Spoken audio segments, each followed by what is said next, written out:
ساکن جماعت آزادگان ناحیه 5 همچون گمانبر در قصدن رسانیدن ضرر وزنین به سلامتی دستگیر شدند.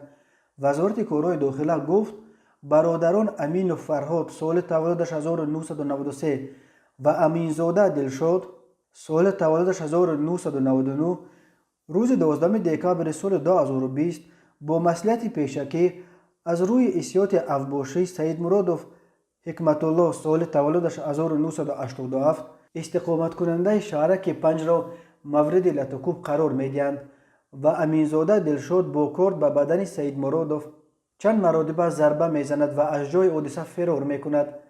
در نتیجه جبر دیده جراحت‌های وزنی جسمانی برداشته در بیمارخانه بستری گردیده است. عین زمان نفران گمانبر شده در حبس پیشکی قرار داشته نسبتشان در شعبچه تفتیشات شعبه وزارت کارهای داخله در ناحیه 5 پرونده جنایتی با ماده 110 کودکس جنایتی جمهوری تاجیکستان آغاز شده است. همچنین روز 11 ینور تخمینا ساعت 16:00 در کوچه گپرزیم پایتخت یک نابالغ 17 ساله ساکن 22 ساله پایتخت را دشنام‌های قبیح داده 2 کارد زده است. در نتیجه جبر دیده به سلامتیش جراحت جسمانی برداشته در بیمارخانه بستری کرده شده است.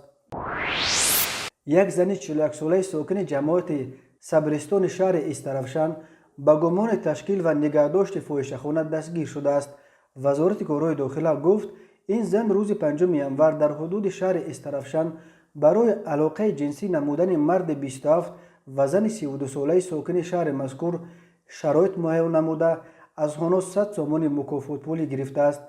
اینچنین نامبرده 9 دکامبر به جوان 21 و زن 32 ساله ساکن استرافشان برای علاقه جنسی شرایط مهیا نموده از آنها 200 سوم مکافات پولی گرفته است.